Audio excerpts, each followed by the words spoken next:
అలయ్ బలయ్ కార్యక్రమానికి విచ్చేసిన అందరికీ నా హృదయపూర్వకమైన నమస్కారాలు తెలియజేస్తున్నాను. నాకు 2 నిమిషాలు టైం ఇచ్చారు మాట్లాడమని. 2 నిమిషాల్లో నేను మాట్లాడేది ముగించేసి తదితర కార్యక్రమానికి శ్రీకారం చుడదాం. అలయ్ బలయ్ కార్యక్రమం గత 20 సంవత్సరాల నుంచి పూజ్యులు బండారు దత్తాత్రేయ గారు నిర్వహిస్తున్నారు. ఈ అలయ్ బలయ్ అంటే అసలు ఏంటి అనేది మనం ముందు తెలుసుకోవాల్సినటువంటి విషయం. అలయ్ బలయ్ అంటే హృదయపూర్వకంగా ఒకళ్ళని ఒకళ్ళు ఆలింగనం చేసుకుని ప్రేమని పంచుకోవడం అని. అటువంటి కార్యక్రమాన్ని సంవత్సరానికి ఒక్కసారైనా మనందరం కలిసి ఒకళ్ళనొకళ్ళని ఆలింగనం చేసుకుని ఒకళ్ళ యొక్క ప్రేమని మరొకళ్ళకు పంచుకునేటువంటి కార్యక్రమం అలయ్ బలయ్ కార్యక్రమం. ఈ కార్యక్రమం ఇవాళ పుట్టింది కాదు, ఎప్పుడో మన పూర్వీకుల దగ్గర నుంచి వస్తున్నటువంటి కార్యక్రమం.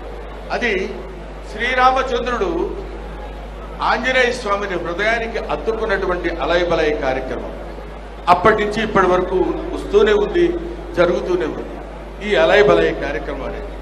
ఆ తర్వాత ప్రతి వాళ్ళు ఇది ప్రేమను ఉద్దేశించింది కాబట్టి, శాంతిని ఉద్దేశించింది కాబట్టి, శాంతి ప్రేమ కరువైపోతున్న రోజుల్లో ఈ దేశంలోనే కాదు, ఈ రాష్ట్రంలోనే కాదు, ఈ ప్రపంచంలోనే దేశంలో శాంతి కరువైపోతున్నటువంటి ఈ స్థితుల్లో మనం ఇలాంటి అలయ్ బలయ్ కార్యక్రమాలు నిర్వహించుకుని ఒకళ్ళనొకళ్ళని ప్రేమించుకుని ఒకళ్ళనొకళ్ళని గౌరవించుకుని ఒకళ్ళొకళ్ళు హృదయాలను ఒక హృదయానికి దగ్గరగా చేర్చుకుని నివసించేటువంటి ఉండాల్సినటువంటి స్థితిలో ఇవాళ మనం మానవ జాతి ఇప్పుడున్నటువంటి పరిస్థితిలో ఉంది.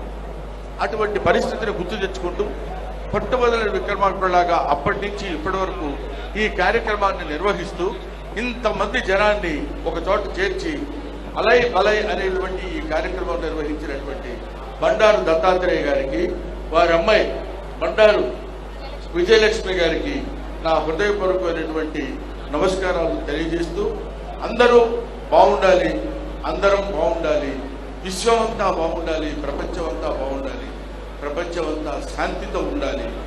ఓం నమో వెంకటేశాయ. Thank you very much.